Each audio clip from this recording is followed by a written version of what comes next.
Bab 344, Ciel Lionheart 3. Di-upload oleh Baca Suara. Jangan lupa like dan subscribe, agar kami semangat upload lebih banyak. Meski begitu, bukankah itu terlalu jauh? Dezra bertanya, jengkel. Sejak fajar, harinya sudah ramai. Meskipun dia jarang berpartisipasi dalam pertempuran dan memegang peringkat rendah, Dezra juga seorang gladiator yang terdaftar di Simuin. Dalam 4 hari, pertempuran yang tampaknya merupakan kemenangan pasti menunggunya.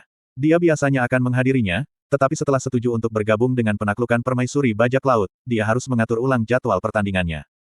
Itulah sebabnya dia dan Charmaine mengunjungi pemilik Mador Coliseum saat fajar menyingsing untuk membatalkan duel yang dijadwalkan. Namun, pada sore hari, ketika dia kembali ke rumahnya, dia tidak yakin apa yang terjadi saat dia tidak ada. Dezra memelototi Eugene, benar-benar terperangah dan marah. Kau tahu nama panggilan Lady Ciel, kan? Itu Mawar Putih. Mawar Putih. Bahkan setelah lebih dari 30 pertempuran, tidak ada goresan atau bahkan setitik debu yang menodai Mawar Putih yang tak bernoda. Dezra berteriak. Yah. Apa? Ada apa dengan keraguannya? Bicaralah, Eugene Lionheart. Bahkan jika Anda dan Lady Ciel adalah saudara kandung, bahkan jika itu hanya spar, bagaimana Anda bisa melemparkan Mawar Putih ke tanah? Dan di punggungnya, tidak kurang. Orang biasa akan mati karena jatuh seperti itu. Jika bukan kematian, tulang belakang mereka akan hancur, meninggalkan mereka terkurung di tempat tidur seumur hidup. Tunggu, Eugene menyela Dezra dengan ekspresi muram. Sementara dia mengakui sebagian besar klaimnya, ada sesuatu yang tidak beres dengannya. Mengapa Anda menyapa Ciel dengan sebutan kehormatan namun berbicara secara informal kepada saya? Tanyanya. Dia tidak mencoba mengubah topik tetapi malah benar-benar penasaran. Dezra berhenti sejenak dalam usahanya yang sungguh-sungguh untuk menyampaikan maksudnya. Dalam sekejap singkat itu, pikirannya berpacu kembali ke hampir 1 dekade yang lalu, kembali ke upacara kelanjutan garis darah, di mana dia pertama kali bertemu Eugene Lionheart. Dia ingat berbicara secara informal saat itu juga.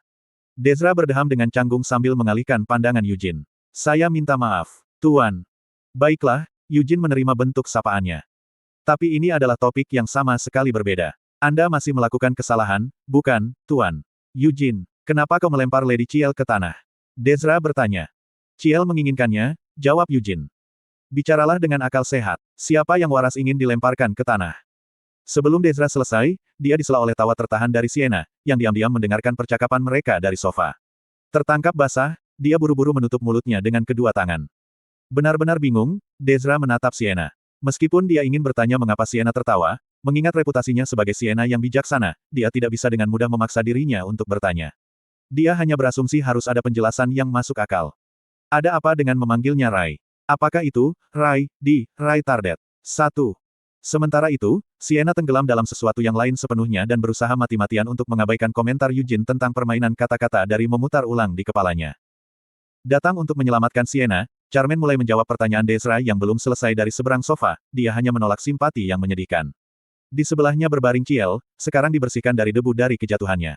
Charmaine menatap sejenak ke wajah muridnya sebelum bertanya, berapa lama kamu berencana untuk tetap berbaring? Ciel telah sadar beberapa waktu yang lalu. Dari semua orang di ruangan itu, hanya Dezra yang gagal memperhatikan hal ini. Goresan dari benturannya di tanah telah dirawat oleh Christina, jadi dia tidak memiliki luka fisik yang tersisa. Namun, Ciel merasakan sakit yang menggerogoti jauh di dalam. Itu sangat menonjol di kedalaman dadanya. Ciel diam-diam menggigit bagian dalam bibirnya sebagai respons terhadap rasa sakit yang tidak salah lagi. Aku sedang merenungkannya. Mengatakan demikian, Ciel membuka matanya dan duduk. Meskipun sepertinya tidak ada gunanya. Setelah diarahkan seperti itu, hanya ada sedikit yang bisa dipetik dari refleksi. Saya tidak suka ungkapan, itu tidak ada gunanya, kata Charmaine dengan sedikit menundukkan kepalanya. Setiap kekalahan membawa makna. Bahkan jika seseorang benar-benar dikalahkan, mereka harus menemukan makna dalam kekalahan itu. Mendengarmu mengatakan itu. Saya kira itu tidak sepenuhnya tidak berarti, aku Ciel. Apakah kamu belajar sesuatu? Tanya Charmaine. Iya, saya belajar bahwa bahkan jika itu hanya tanah kosong, mendarat di punggung seseorang bisa sangat menyakitkan, cukup untuk mati. Ciel mengangkat bahu dengan seringai main-main dan melanjutkan, tapi sekarang, aku tidak merasakan sakit sama sekali. Apakah itu berkat orang suci? Mata Ciel bertemu dengan mata Christina, wajahnya tanpa ekspresi. Ciel mengenakan seringai lucu yang sama yang sering dia tunjukkan. Tapi baik Christina dan Anise dengan cepat melihat melalui fasad. Ekspresi tidak berbeda dari topeng, dan Saint of Yuras selalu mahir mengubah topeng mereka. Awalnya bukan cedera serius, kata Christina sambil mengenakan topengnya sendiri. Dia pikir itu perlu. Jika dia mengungkapkan perasaannya yang sebenarnya dan memandang Ciel dengan simpati, yang jelas, mungkin saja ada sesuatu yang hancur pada wanita bangsawan muda yang sombong itu. Bahkan berpikir itu simpati, Anise menunjukkan dengan nada pahit, namun Christina tidak mengubah fasad yang dipilihnya. Aku sudah mentraktirmu, tapi apakah sakit di mana saja, atau kamu merasa tidak nyaman sama sekali? Tanya Christina. Ada beberapa hal, tapi menurutku itu bukan sesuatu yang bisa diobati. Bahkan untukmu, Saint Rogeris, jawab Ciel sebelum mengalihkan pandangannya dan menyapunya ke seberang ruangan. Pertama, dia melihat Sienna di seberang ruangan. Kemudian, Ciel mengalihkan pandangannya dari sofa ke arah Desra di dekat jendela. Desra yang naif dan baik hati tampak seolah-olah dia akan menangis, bahkan tanpa mengetahui alasannya. Saya punya permintaan. Akhirnya, tatapan Ciel tertuju pada Eugene. Menatap tajam ke arahnya, dia melanjutkan, Lady Charmaine, saya minta maaf, tetapi bisakah Anda meninggalkan ruangan? Desra, kamu juga. Charmaine menghargai Ciel sebagai murid. Meskipun Ciel adalah keponakan buyutnya berdasarkan garis keturunan, perasaannya terhadap muridnya jauh lebih dalam daripada perasaan kerabat jauh. Charmaine diam-diam bangkit dari kursinya tanpa menanyainya. Ah, iya, Desra juga taat. Meskipun dia bukan gadis yang paling cerdas, dia bisa merasakan bahwa ini bukan saatnya untuk menanyai Ciel. Kalau begitu kita juga akan. Christina mundur sambil melirik Sienna, yang bangkit dari sofa, menyadari keseriusan situasinya. Tidak, namun, Ciel meraih pergelangan tangan Christina. Mata emasnya terpaku pada Sienna saat dia berkata, kalian berdua harus tinggal di sini. Apa? Mengapa? Karena kamu harus, kata Ciel tegas. Hatinya sakit, dan emosinya gemetar. Namun, suara Ciel tidak mengkhianati keadaan aslinya. Ciel mendorong dirinya sendiri secara ekstrim karena dia merasa itu perlu. Eugene membiarkan situasi berjalan tepat saat Ciel mengarahkannya. Bagaimanapun, dia bertanggung jawab atas keadaan saat ini, dan dia bukan pengecut yang akan berbalik dan lari karena hasil tindakannya. Setelah Charmaine dan Desra meninggalkan ruangan, Eugene menatap Ciel sebelum berbicara, Ciel. Aku akan bicara. Ciel memotongnya saat dia menyebut namanya. Saya punya banyak hal yang ingin saya tanyakan kepada Anda. Eugene hati singa. Namun, apa yang akan saya katakan sekarang adalah, ya, saya akan mengatakannya berkali-kali. Nah, ini yang pertama. Dia tidak bisa mengartikulasikan kata-katanya seperti yang dia inginkan. Dia tidak ingin bertindak seperti ini, tetapi itu tidak berjalan seperti yang direncanakan. Ciel menekan jantungnya yang sakit dan menarik napas dalam-dalam. Kapan itu? Itu adalah pertanyaan pertamanya. Kapan kamu mengetahui perasaanku? Dia bertanya. Tidak ada cara untuk bertele-tele. Ciel menatap lurus ke arah Eugene, yang berdiri di dekat jendela. Sejak dulu, kata Eugene, menatap lurus ke matanya. Dulu, kapan? Kapan tepatnya? Ciel bertanya. Setelah saya diadopsi ke dalam keluarga utama, jawab Eugene. Ciel berusia 13 tahun, dan seberapa baik seorang gadis berusia 13 tahun bisa menyembunyikan perasaannya. Mungkin Ciel berasumsi dia telah menyembunyikan perasaannya dengan baik, menutupi mereka di balik leluconnya. Tapi itu tidak mencerminkan Eugene seperti itu. Meskipun dia juga berusia 13 tahun pada saat itu, dia memiliki pengalaman dan kenangan dari kehidupan masa lalunya. Begitukah? Ciel mengangguk sambil tertawa hampa. Sudah 8 tahun. Ketika Ciel, dan Eugene berusia 13 tahun, mereka telah melalui upacara kelanjutan garis keturunan, dan Eugene telah diadopsi ke dalam keluarga utama setelah diakui karena keahliannya. Ibunya, Ancila, bijaksana dan penuh perhitungan. Alih-alih membuat musuh dari jenius berusia 13 tahun, dia berharap anak-anaknya benar-benar bisa menjadi saudara kandung Eugene. Eugene tidak bisa menjadi kepala keluarga sebagai seseorang dari garis jaminan. Namun, dia tidak pernah bisa beristirahat dengan mudah. Anak laki-laki berusia 13 tahun itu telah menunjukkan terlalu banyak bakat. Jadi, meskipun dia bisa mencoba untuk menjaga Eugene tetap terkendali, dia memilih untuk menghubungkan Eugene dengan si kembar melalui ikatan kasih sayang. Jangan membuat musuh keluar dari Eugene. Bangun ikatan persaudaraan. Bentuk dia sehingga dia bisa menjadi kekuatanmu. Jangan meremehkannya karena diadopsi. Perlakukan dia sebagai setara. Bermain bersama, berlatih bersama, dan ciptakan kenangan. Pastikan dia tidak menyimpan niat buruk terhadap Anda. Buatlah agar suatu hari, dia mungkin berdiri di sisi Anda dan membantu Anda. Kata-kata itu dimaksudkan untuk Qian, tetapi Ciel juga memahami esensi mereka. Bahkan sebelum mendengar kata-kata ibunya, Ciel sangat tertarik pada Eugene. Dia adalah kerabat jauh dari desa terpencil yang belum pernah dia dengar. Setelah kedatangannya, dia telah mengalahkan kakaknya pada hari pertama dan muncul dengan kemenangan dalam upacara kelanjutan darah. Bagi Ciel yang selalu penasaran, Eugene terlalu menarik untuk diabaikan. Slot iklan, kamu bisa pasang iklanmu di sini. Dia rindu untuk tumbuh lebih dekat, untuk menjadi saudara kandung dalam kebenaran. Ada banyak alasan untuk melakukannya. Dari sudut pandang Ciel, pilihannya sederhana. Dia dengan santai mendekat, memulai percakapan, dan jika dia merasakan keengganan, dia akan menekan lebih keras. Dibesarkan tanpa terkendali di dalam klan, kemunculan saudara baru yang tiba-tiba adalah konsep baru baginya. Kakak adik, pada usia 13 tahun, kata itu terasa asing baginya. Ya, Saat itu hanya perasaan aneh. Sensasi yang tidak dapat dijelaskan itu, yang tidak bisa diartikulasikan pada usia muda itu, kemudian berubah menjadi sentimen yang lebih negatif ketika masa remaja datang. Kakak adik, gagasan itu tidak masuk akal. Qian, saudara kembarnya, berbagi kedua orang tuanya. Bahkan Eward, saudara tirinya, berbagi setengah darahnya. Tapi bagaimana dengan Eugene Leonhardt? Dia adalah orang luar, begitulah cara dia ingin melihatnya. Begitulah cara dia memandangnya. Dia bukan saudara laki-laki tapi laki-laki. Sama seperti dia menganggap Eugene seperti itu, Ciel Leonhardt berharap dia melihatnya dengan cara yang sama. Kau tahu selama ini, Ciel mempertahankan topengnya, tidak siap untuk mengungkapkan emosi yang bergerak di bawahnya. Mengapa Anda? Tidak? Itu pertanyaan yang terlalu klise, bukan? Aku tahu apa yang akan kau katakan, Eugene. Bagaimana tidak? Kamu selalu memperlakukanku sama apakah itu sekarang atau 8 tahun yang lalu. Ciel, kata Eugene pelan. Saya tahu. Di matamu, aku selamanya berusia 13 tahun, gadis nakal yang berpikir dia adalah hal paling lucu di dunia. Belum, kata Ciel pada dirinya sendiri. Dengan gemetar, dia mengepalkan tangan yang bertumpu di pangkuannya. Saya ingin menanyakan sesuatu. Beda, tidak terlalu berbeda. Pertanyaannya sama. Eugene, kapan? Ciel melanjutkan, kapan kamu mulai berkencan dengan orang suci, Christina Rogeris? Ciel, Eugene memanggil sekali lagi. Jangan bilang kamu akan menyangkalnya. Kalian berdua, tidak? Haha, tunggu, kalian, ludah Ciel. Gejolak berapi-api di dadanya menolak untuk mereda. Tidak, itu tidak lagi hanya rasa sakit tetapi panas yang hebat. Rasanya seolah-olah api meraung di dalam dirinya. Api itu menghanguskan hati Ciel dengan pelukan mereka yang membakar, menggodanya untuk melepaskan asap pahit dan pedas mereka dengan kata-katanya. Sejak kapan? Ulangnya. Nyonya Ciel. Christina tersesat, tidak yakin dengan wajah yang harus dia tanggung. Baik Christina dan Anise tahu bahwa hubungan mereka dengan Eugene hanya ada karena belas kasihan dan pengertian Sienna. Mereka sangat sadar, oleh karena itu, kedua orang suci terus-menerus berusaha untuk memenangkan Hamel, atau lebih tepatnya kasih sayang Eugenius. Pikiran Sienna menolak mereka di wajah mereka sangat mengerikan. Meskipun mereka sering melemparkan kata-kata nakal dan seringai pada Sienna, itu adalah cara mereka bertahan, melindungi diri mereka sendiri. Tidak apa-apa untuk melakukannya karena rekan mereka adalah Sienna, seperti yang dia mengerti, mengingat ikatan mereka dari 3 abad yang lalu. Tanpa pemahaman seperti itu, mereka akan selamanya berada di bawah belas kasihan Sienna.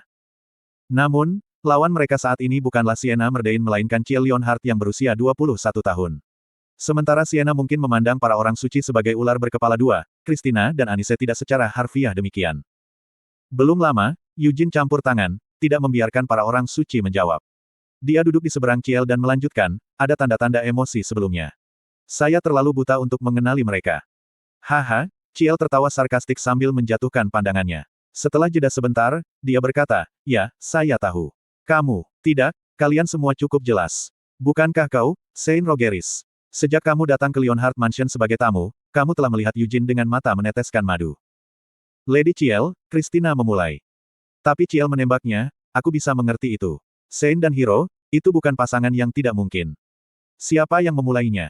Siapa yang jatuh cinta lebih dulu? Siapa yang mengaku lebih dulu? Siapa yang pertama untuk? Ciel menekankan tangannya ke mulutnya, membungkam pertanyaan lebih lanjut. Dia takut akan jawaban yang mungkin dia dengar. Dia yakin api di dalam dirinya telah membakar segalanya, hanya menyisakan abu. Tapi ini, aku tidak bisa mengerti, serunya, tangannya masih menahan mulutnya. Santo Christina Rogeris. Anda, saya bisa mengerti. Tapi Sienna yang bijaksana. Nona Sienna, apa yang kamu? Dia tahu pertanyaannya sangat kasar, hampir menghina. Namun, dia tidak tahan lagi tanpa mencari kejelasan. Nyonya Sienna, Anda tidak bisa. Kanan, Anda bukan dari generasi yang sama dengan kami. Anda juga menyadarinya, bukan, Nona Sienna. Itu tidak masuk akal. Sienna tidak bisa mengambil sikap yang sama seperti Christina atau Anise. Sejak Ciel memulai interogasinya, semuanya terasa tidak nyaman dan menyiksa seolah-olah duduk di tempat tidur duri. Sienna hanya menggerakkan bibirnya tanpa bisa membentuk jawaban. Dari semua orang, mengapa Anda, Lady Sienna, melakukan ini dari semua orang? Suara Ciel goyah karena kebingungan. Kami adalah keturunan dari Great Vermont. Dan Nona Sienna, bukankah kau menyukai Hamel yang bodoh? Hamel adalah orang yang mengaku, gumam Sienna ragu-ragu. Tapi kamu berbagi perasaan yang sama, bukan? Dongeng mungkin berbeda dari sejarah nyata, tapi tetap saja. Ini seharusnya tidak terjadi. Tidak mungkin, tidak pernah, Ciel terus menyuarakan keraguannya. Apa yang tidak seharusnya? Eugene campur tangan dengan desahan dalam-dalam sekali lagi. Emosi tidak mematuhi absolut, Ciel. Kamu berani memberitahuku itu. Suara Ciel pecah karena marah. Sekarang kamu mengatakan emosi tidak mutlak. Kamu yang selalu memperlakukanku seperti anak kecil, berani mengatakan itu. Pusing membuat Ciel kewalahan. Eugene berusaha berbicara, tetapi Ciel dengan cepat memotongnya dengan isyarat. Dia tidak ingin mendengar jawabannya. Dia takut. Kapan itu dimulai? Ciel menekan, menanyakan pertanyaan yang sama. Dengan Lady Sienna, dari perjalanan pertamamu ke Samar. Eugene hanya menatapnya diam-diam. Kenapa kamu tidak menjawab? Baiklah, saya tidak akan mendorong. Sebaliknya, saya akan menanyakan sesuatu yang lain. Siapa yang pertama? Ciel bertanya tanpa henti. Apa maksudmu dengan itu? Eugene menanggapi. Haha, hahaha. Ciel tanpa sadar mulai menertawakan jawaban ini. Siapa itu? Siapa yang jatuh cinta lebih dulu? Siapa yang pertama kali mengakui perasaan mereka? Siapa yang pertama? Antara Lady Rogeris dan Lady Sienna, siapa itu? Pertanyaan itu sepertinya membingungkan semua orang yang hadir. Keheningan yang berat menyelimuti ruangan, di mana Ciel tertawa getir. Eugene, aku tidak menyalahkanmu. Jujur, saya mungkin yang aneh. Bagaimanapun, kita bersaudara, kan? Tapi pikirkanlah, ketika semua ini dimulai, kami baru berusia 13 tahun. Apakah Anda mengerti apa yang saya maksud? Kami telah menghabiskan lebih banyak waktu sebagai orang asing daripada sebagai saudara kandung. Ciel tidak bisa lagi menjaga ketenangannya. Dia tidak bisa lagi menahan tangannya menjepit mulutnya. Siapa yang pertama? Ulangnya, bertekad. Tidak ada fasad yang tersisa baginya untuk bersembunyi di belakang. Dia tidak bisa. Ciel terhuyung-huyung berdiri, dan meskipun Christina mengulurkan tangan untuk menenangkannya, Ciel menepisnya dengan keras. Itu aku, Ciel mengaku, penglihatannya kabur. Itu bukan Lady Rogeris atau Lady Sienna. Itu aku, Ciel, Eugene Leonhardt, aku yang pertama melihatmu. Air mata mengalir deras di pipinya, sensasi terbakar terasa seolah-olah api berkobar dari matanya. Aku adalah yang pertama memujamu. Aku, yang selalu kau lihat sebagai bocah belaka. Akulah yang mencintaimu sebelum orang lain. Semua orang tetap diam mendengar pernyataan menyedihkan Ciel. Tapi mengapa? Ciel terhuyung-huyung ke depan untuk mendekati Eugene. Kenapa aku tidak bisa? Mengapa Anda hanya melihat saya sebagai seorang anak? Mengapa saya tidak bisa menjadi wanita bagi Anda? Apa yang kurang dari saya? Kata-kata tanpa filter tumpah dari bibirnya. Jangan beri saya omong kosong bahwa tidak ada cukup waktu. Aku sudah mengenalmu sejak kita masih kecil. Sama seperti Anda telah melihat saya tumbuh, saya juga telah melihat Anda. Aku tidak lagi melihatmu sebagai seorang anak, jadi mengapa kamu tidak bisa melihat masa mudaku? Dia merasa kasihan. Saya tidak mengerti siapa saya. Apa yang saya lewatkan? Apakah saya jelek? Kurang pesona? Apakah itu temperamen saya? Karena kepribadian saya omong kosong. Jika salah satu dari itu, aku bisa berubah. Bukan itu, kata Eugene tegas. Lalu ada apa? Kenapa bukan aku? Ciel berteriak melalui air matanya. Tatapan orang-orang di sekitarnya tidak lagi penting. Dia tidak memikirkan bagaimana dia akan menghadapi dunia setelah ini. Dia mengulurkan tangan dan menggenggam bahu Eugene dengan erat. Saya, sudah kubilang, aku melihatmu sebelum orang lain. Menyukaimu dan mencintaimu sebelum yang lain. Masih sama, saya, Itu tidak benar, kata Eugene. Air mata yang Ciel tumpahkan sangat jelas. Eugene bisa merasakan berat mereka saat mereka membuntuti wajahnya dan jatuh dari dagunya. Cara tangannya gemetar saat dia mencengkeramnya mengguncang hati Eugene. Bukan kamu yang pertama kali melihat dan mencintaiku, katanya. Apa katamu? Aku bukan Eugene Leonhardt, kau tahu. Dia tidak ingin berbohong kepada Ciel saat dia terisak. Saya Hamel, akunya. Apa? Hamel Dinas. Aku adalah reinkarnasi Hamel, yang meninggal 300 tahun yang lalu. Eugene menghela nafas dalam-dalam saat dia mengaku. Mata Ciel yang berlinang air mata menjadi kosong. Dia harus percaya padanya. Itulah yang diharapkan Eugene. Itu menyakitkan hatinya, membiarkannya mentah dan menyempit, tetapi dia pikir wahyu ini akan membuat Ciel mengerti dan mundur. Apa? Bibir gemetar Ciel terbuka. Jadi bagaimana dengan itu? Catatan translator. 1. Rai muncul di Ceh 338 dan merupakan julukan yang diberikan kepada Rhaimira.